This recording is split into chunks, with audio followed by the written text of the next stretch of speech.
Well, it's Saturday, April 8th today. So Easter weekend or Passover. I wish you a happy Easter Passover to those who celebrate or observe. And looking at my snowblower here, last week we had about, 7 or 8 inches of snowfall. We were under a blizzard warning. This week, a little bit different. It's over 60 degrees, bright blue skies, lots of sunny stuff happening. And we have, of course, some work going on here. I'm doing the first sort of spring cleanup on the Chevy Volt 2015. I've had this car for 4 years now, and it's been doing really well. The only real issue we've had is the driver's door window regulator broke. Glass fell into the door, and that was fixed under warranty. The other problem that's going on right now is I don't have full articulation of the driver's door mirror. It only rotates up and down, not back and forth. But the Chevy dealer is going to take a look at that, see what's going on. Hopefully it's covered. I do have an extended warranty on the car, so hopefully that covers that. Otherwise, doing some cleanup on it. Not much in the way of road rash from the winter. Just needs a clay bar, polish, and seal and wax as part of my springtime routine. Body's in great shape for a car it's almost 8 years old. It spent the first 4 years of its life in California, in Southern California, in the San Diego area, I believe, based on what I can call from Carfax. And it's been doing really well. The reason I'm out here is I do want to do a little bit of wake up on the old Dodge Dakota here. It's been sitting here since, I think the last time I drove it was October. It's been on the battery tender, so I'm going to go ahead and unplug that. And kind of the things that to look for is how to wake up a car, which essentially has been parked long term, especially an old one like this, is I'm going to hop in here, and then we will close the door because we're going to get the door open warning buzzer. Go ahead and roll down my window. See, kids, hand crank windows. Good for exercise. Now let's see here. Put the key in the ignition.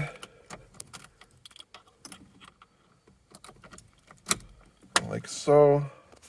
I'm not going to pump it. I'm going to crank it over. These are of Chrysler Corporation gauges. They typically, depending on which gauge you're looking at, like oil and fuel, typically will stay at the last level or last reading when you shut the power off or turn the car off. So I'm going to go ahead and turn the ignition to on. And then you'll see we have the low oil, and then washer fluid light. I'm going to shut the fan off. All right, so I'm going to go ahead and I'm going to crank it.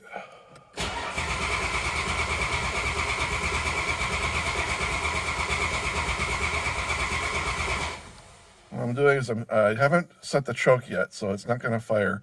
It's just going to crank away.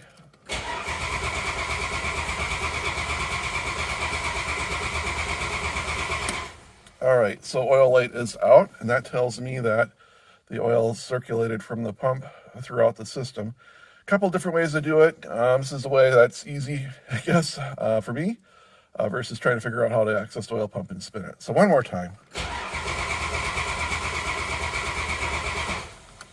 Now, there's a thing about compression.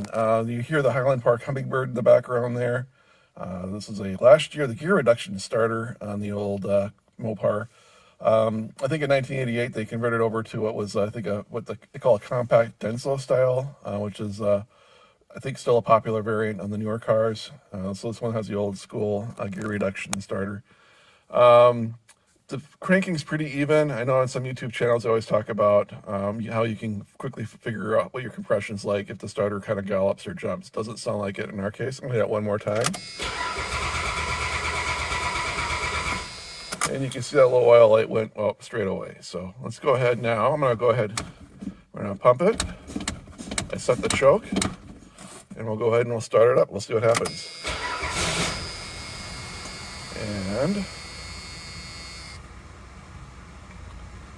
our Are we running? It looks like we're running.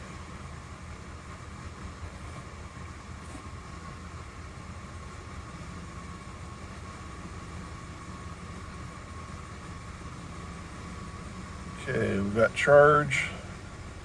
We've got oil pressure. We got to top off the wiper fluid. Gas gauge is set a little bit below half a tank. I'll go ahead and do a little rev.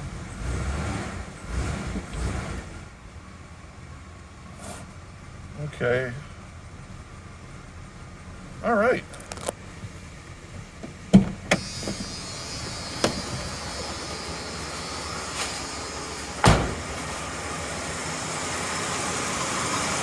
There she is.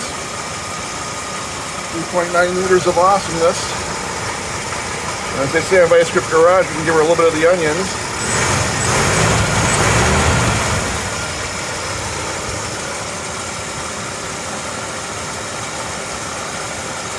I'm not hearing anything unusual noises. There's always been like a little light tapping with this engine, I think usually after the first cold start. I'll come around to the back. Sometimes she can be a little smoky. Not too bad, actually. I fogged the engine one winter, and I really overdid it with engine fogging oil, and it was like a mosquito fogger for the next few weeks of driving. Wow. This is probably the easiest starting video I've ever had for a first go at it. So, yeah. Normally I get her up and running in late March, but with the weather the way it's been, you can kind of see the receding snowbirds out there. The plow ridges and stuff. We've had a pretty long winter and a lot of snow. So, happily, Old Blue's up and running. And very well done. I'm actually quite proud of my old truck. I think unload the back a little bit. We'll back her out of the garage and do some more cleaning. Thanks, everybody. Have a great weekend.